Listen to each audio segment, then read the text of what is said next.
Bon les amis, mine de rien, ça faisait longtemps qu'on n'avait pas parlé d'un petit film de HK un petit peu old school.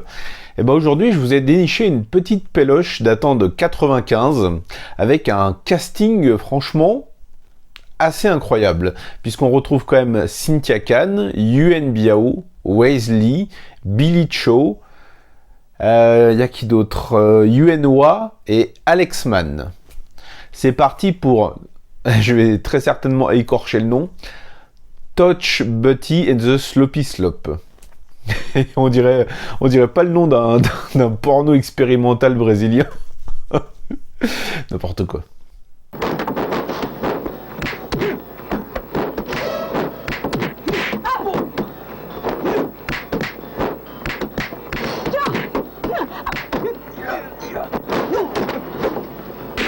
Alors le film est réalisé par Yuen Bun et Alan Tsoi.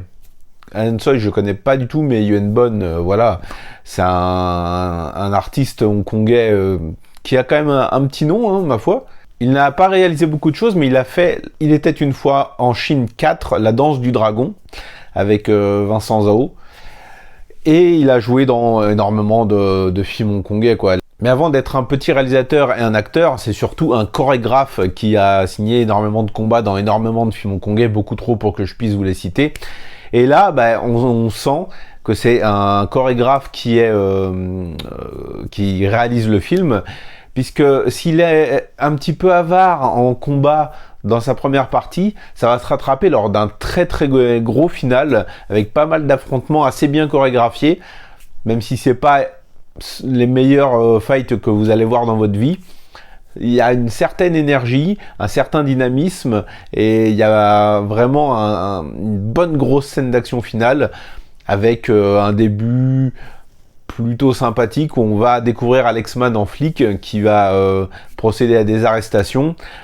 Faudra que je vous résume l'histoire, là je pars un peu dans tous les sens, mais en gros c'est un flic hongkongais, Yuen Biao, et une flic du continent interprétée par Cynthia Khan, qui est toujours aussi ravissante et délicieuse, qui vont s'unir, se faire passer pour mari et femme pour infiltrer un gang de trafiquants avec à leur tête Waze Lee et en boss final Billy Cho. C'est un film dont je ne soupçonnais pas du tout l'existence, comme quoi j'en apprends vraiment tous les jours. On n'en a jamais fini avec le cinéma hongkongais. J'ai vu un extrait du film sur Twitter et j'ai réussi à me procurer le film grâce à un ami à qui je dédicace cette petite critique, hein, Thierry Coq.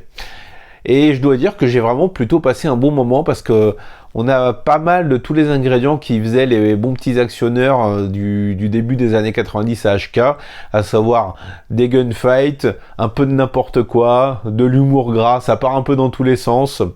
On a ces stéréotypes de flics qui sont toujours un petit peu les mêmes, ils sont braves, ils sont un petit peu machos, les femmes qui sont belles, qui sont des bonnes artistes martiales, qui se laissent pas forcément séduire. On a des mafieux très méchants, des rencontres où ils scellent des pactes et des deals de drogue, voilà, tout ça c'est assez classique. C'est une formule usée, mais qui fonctionne plutôt bien.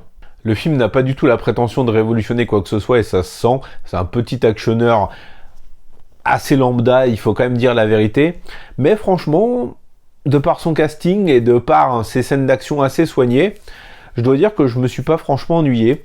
On a un petit passage en prison où Cynthia Khan doit se lier d'amitié avec une détenue, qui est plutôt sympa, ça casse pas des briques, et au niveau peut-être des fights dans la première partie, c'est un peu décevant. Il y a quelques gunfights qui sont sympas, mais comme je l'ai dit, bah voilà, c'est au niveau du final que tout va se jouer. Ils ont mis le paquet vraiment avec l'attaque d'un camp, des gunfights et surtout des affrontements bien nerveux, bien chorégraphiés, bien violents, avec un Billy Cho qui est toujours aussi impressionnant, toujours aussi charismatique, qui va se fighter avec Cynthia Khan et Yuen Biao. Et non, franchement, je dois dire que sans être un grand film, ni même une grande surprise, le film se regarde plutôt bien. Si vous avez envie d'un petit actionneur bourrin un petit peu à l'ancienne, bah, vous pouvez clairement vous jeter sur le film. Ça fait plaisir de revoir tous ces acteurs qui maintenant aujourd'hui bah, voilà, ont un petit peu disparu des écrans malheureusement.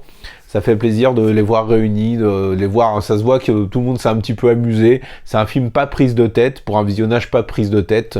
Donc si vous vous ennuyez, si vous cherchez un petit actionneur, pas forcément le meilleur, mais très loin d'être l'un des pires, hein, qui est même assez correct, bah, je pense que le film va clairement répondre à vos exigences. Ah oui, et puis, niveau musique, ils se sont vraiment pas fait chier, puisque pendant quasiment tout le film, ils reprennent un thème d'À toute épreuve.